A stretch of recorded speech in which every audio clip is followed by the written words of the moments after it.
Hi, Stacy here, and today I'd like to go over 5 things we want to implement after a detox so that we can stay on the right trajectory after or during our transformation. So the first thing, it's so important, and it's kind of like everyone knows this, but it's amazing and it's a lot of fun when we get to kind of figure out what morning routine works best for us. I recommend having 5 things in that morning routine. And the first thing maybe being making your bed and brushing your teeth. Those things don't have to be in that order, but very, very simple, right? And then you kind of embellish and add to it. Then I make my coffee, and then I do my morning stretches, and then I go for a walk. Or so, for instance, example is the first few things I would do is I get up, make my bed, turn on some uplifting music, brush my teeth, feed my kitties, do my morning stretches, go for a walk, and then come back and meditate. I know some people like to meditate first thing in the morning. For me, I like to have a little bit of movement and then. Sometimes I do it after my stretches. It just depends. But that was my first 7 things I did every morning for like 4 months, and it completely set me up for success. And I loved it. My kitties loved it, and my spirit loved it. And when I would come back from my walk, I would always have new insights, because it definitely turned into a meditative walk. It was a walk for, and that's when I carved out time. I ended up calling them gratitude walks over time, because it was kind of a bizarre thing. Halfway through my walk, I was like, gosh, you're looking around and you're like, I did this yesterday and I did that and it's really a time to reflect and have gratitude and feel that gratitude. When we're just kind of laying there, it's nice. But then when we get movement, for some reason, we just feel more, and then our thoughts kind of are more clear and more inspiring rather than, thinking and analyzing. We want to get out of the analytical mind and more into our spirit and our intuition and all of that fun, juicy stuff. So in the morning, and kind of tweak it and have fun with it, but definitely having some sort of routine in the morning is awesome. And I'm sure there's some wonderful people on YouTube that have some really great ideas as well, what works for them. So maybe take a little idea from them and someone else and just make it your own. But having it the same few things and much different than your morning routine before. Maybe have a couple of things like brush your teeth, but add to it and take something out maybe. Anyway, have a lot of fun with that. So number 1 is having a morning routine. The reason I say that after a detox is because when you're going through a detox, there's a lot of sifting and there's a lot of figuring stuff out and a lot of purging and all of that and a lot of figuring out what works for you and what doesn't. And you don't quite have that energy yet. Maybe you do. I don't know. I didn't. I didn't really have it till the 5th and 6th day after I had done the detox. And that's when I really noticed a compounding effect. And then I'm like, I need to implement a morning routine to keep me on this trajectory, and so I can allow much bigger things to happen, So with that being said, we'll bring that to number 2. This is an amazing one. This is something I intuitively just did. I didn't know it was a thing. I don't know if it is a thing. My therapist didn't think it was a thing, but he's like, that's a great idea. Everyone knows about vlogs, but as far as while going through it, I guess it is kind of a duh, Stacy, but intuitively, I just knew to do it, and for me, a lot of the reason why, let's get to what it is. It's a video diary or a journal. For me, I couldn't write fast enough. I was going through so much. I had so much on my mind and in my heart that I just felt like I can explode. And there wasn't nearly, I had one hour sessions with my therapist, and it was amazing. But, it's like I had so much more to say, so much more I just had to get out, so much more that was, pent up. And I was really trying to remove alcohol and substances from my life. So, that's kind of like one of the things we do is we go self-medicate when we want to vent and we want to, not look at our emotions. Or it's a form of escapism, right? So I kind of turned this into a more healthy way to escape. And it's, I guess you could call it talk therapy. You could call it journaling, vlogging, this was amazing because, yeah, like I said before, I've journaled since I was 11 years old. I love writing in a diary. And, even if it's just a few things, like the weather was nice, my mom was mean today, like, my friend at school, whatever. It was just so whatever. It was just a couple of things. But what's funny is just writing those few things, sometimes years later, I could go back and I remember that day, So just writing a few things down is wonderful.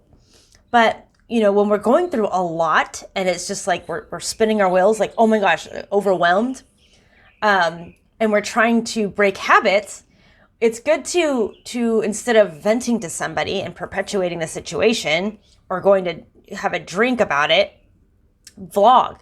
Just get it out, and it can be just, it's really awkward at first. It was weird seeing myself on camera. It was weird talking to nobody, but I just kind of pretended it was, a sibling or a therapist or, whatever. I didn't care. I just pretended it was somebody. And what was wonderful about it is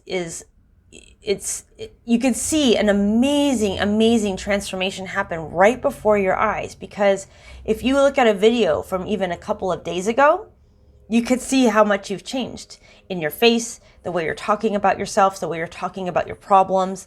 All those things we start to see during a transformation, and especially after a detox, we see how our views are starting to change a little bit. It's because we're getting out of stagnant energy. We're getting out of that complacency and our ego. We're tapping more into our intuition and we're sharing with our heart, rather than keeping it all in. We're processing our emotions. We're honoring our emotions. We're not holding anything back because it's our diary, and no one's going to see it. No one has to see it unless you want someone to. And I actually kind of wish now that there were certain things, I kind of wish now that maybe I would have uploaded them all to YouTube just so I had them all in one. Like, I ended up using Google Photos just as a dump, and I love going back to, to see where I was a year ago or seeing where I was 6 months ago and what my challenges were and what I've overcome and what I look like and, what my goals were. And it's a lot of fun. So, definitely incorporate that into a daily habit. If you want, if you're called to do it. For me, I had so much to say, so at first it was like, I'm going to try to make this 3 minutes. No, it turned into 10 easily. And then now I do some that are like a half hour long, and I do them on my drive to work every day. I do them in the morning just to like a check-in. Sometimes I do them at night, not usually, but sometimes, figure out what works for you. But, and then if not, just journal what the day was like for you, what your goals are, what you got done, what you would have liked to have gotten done, but you didn't get around to, whatever you like. And it's an amazing tool for self-discovery. So that's number 2, journaling. And number 3, I wrote organized passwords pretty big because it was like life-changing for me. Nowadays, I sound old. Now, we've got so many websites and apps and all these different things. That's one of the things that takes up a lot of space in our minds, and it's a big cause for frustration. We'll go log into our Southwest account, or I don't know why, I don't even have a Southwest account, but just came out of nowhere. We'll go log into some account, Facebook or Gmail, and let's say we're on another computer or something. We're like, oh God, what's that password? And then you go through those loops, like forgot password, and then it sends you to your email, and then you're like, oh my God, what's my password of that email? So what I did, and it was brilliant, and I still do this now 2 years later. What I did was I got, do I have it around? No, just like a daily planner. That's like the site. It's like an address book too, if you want it to be. I think there's some that it's a daily planner, and then the back there's like all these places you could put notes and like addresses, important addresses and phone numbers. Well, I learned this lesson when I had misplaced my phone, or there was something with my phone, and I realized, I think we have this happen from time to time, how much information is on that device, this electronic device, right? That can get stolen, it can get lost, it can shut down, and our whole life is in there. and sometimes it's banking information and Uber, passwords, and Amazon, Etsy, whatever. There's so many accounts. And, we do have security, but it's on the phone. So it's like we're giving all of our control over to this device. And then, who knows what else, So what's really cool is you have complete access and let's say you have, a computer, laptop, and then a laptop for this and that. This way you have a centralized place that has all of your passwords and important information in one place, and then put that book, in a desk or under your bed or wherever is good for you, in your kitchen, in your junk drawer, wherever is good for you. And I only refer to it every once in a while because I usually am automatically signed into things, but once in a while, or when this is fun too, when I'm creating a new account, like yesterday I created one for Zoom. Well, it's routine now. I go right to my book and write it in there.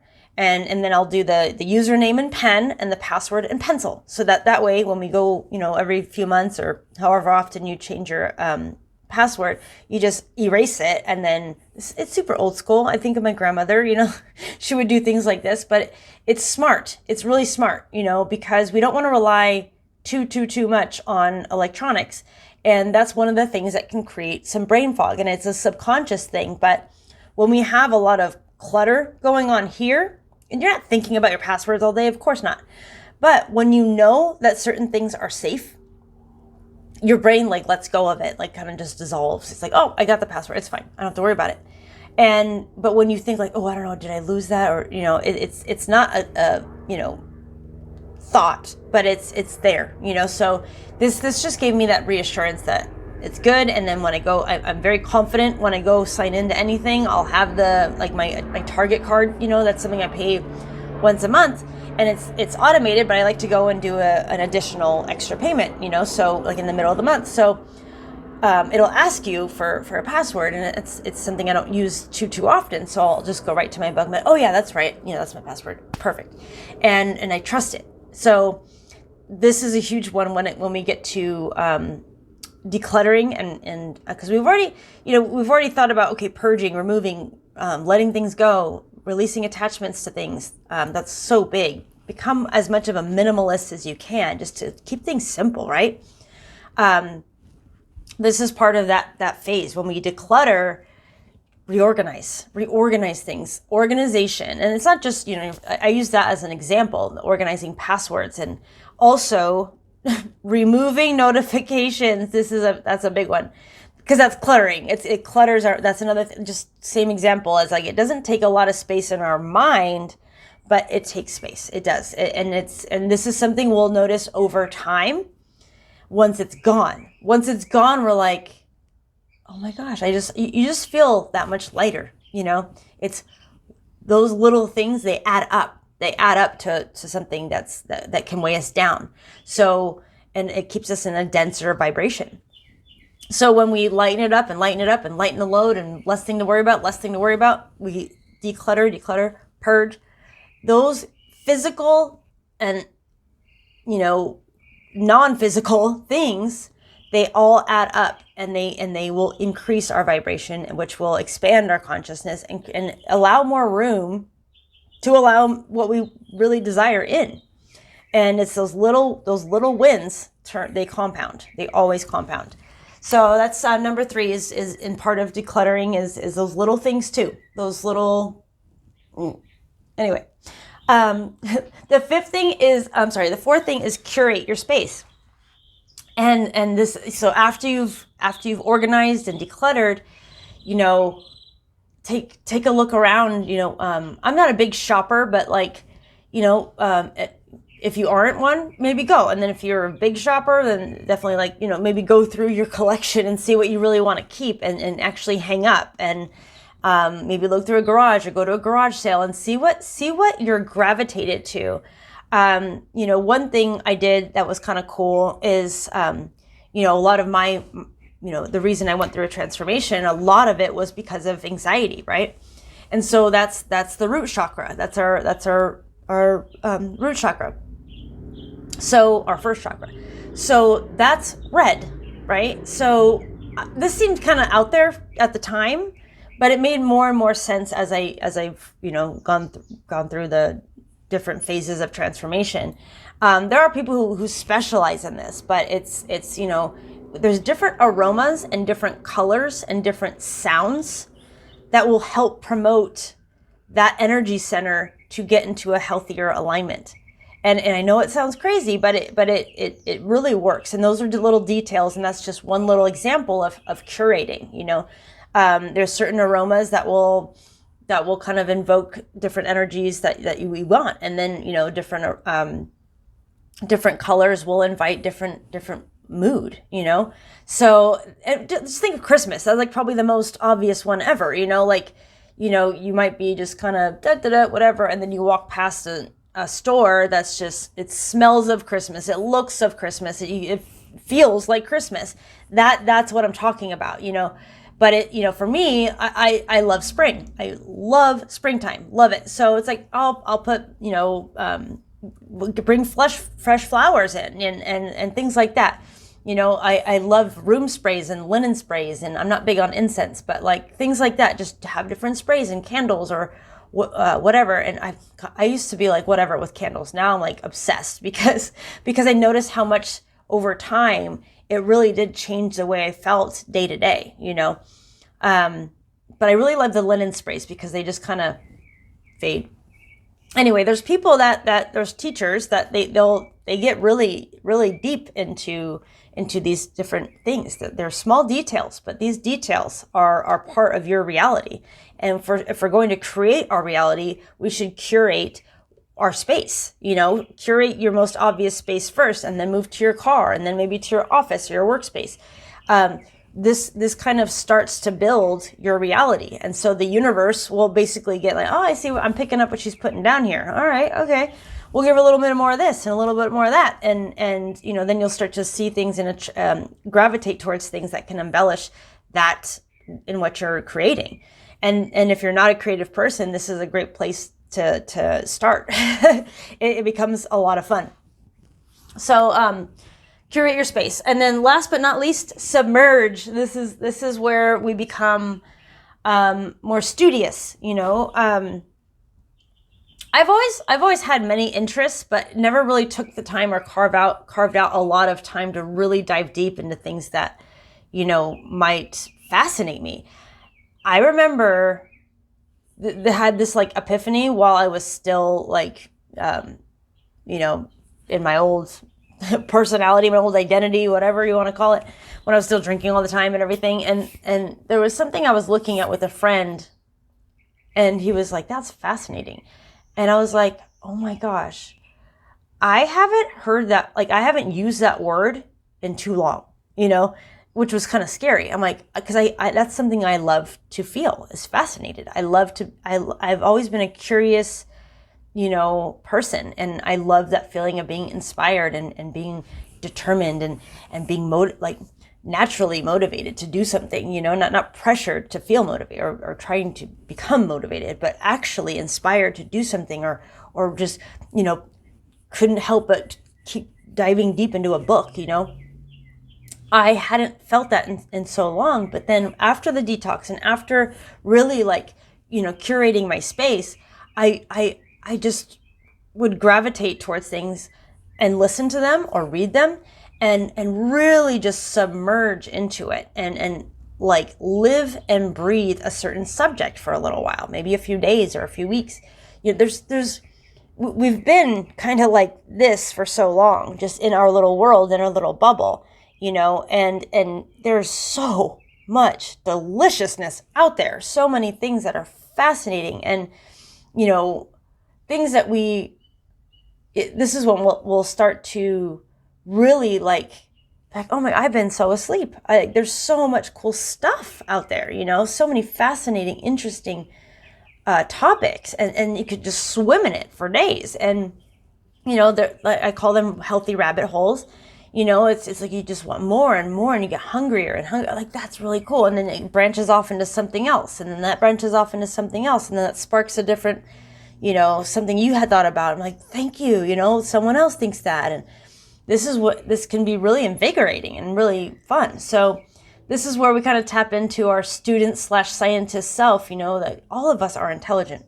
We are, it's just that due to society and due to certain situations we've been put in, we feel sometimes that just because it's not our area of expertise, maybe we're in that for too long and it makes us feel like, oh my gosh, I'm so ignorant in this, so we've all had certain areas in our life where we felt dumb, but we're not at all. You just haven't found something that excites you yet. And once we find that, it's like, oh my gosh, this is so juicy, and it's amazing. And we feel like a kid again, in schools, they kind of forced us to look at subjects that may not have interested us. I know for me, I'm more of a creative, I'm more philosophical, I'm like out there, and so these things that, we were taught in school were so like yawn worthy. I just like, oh my God.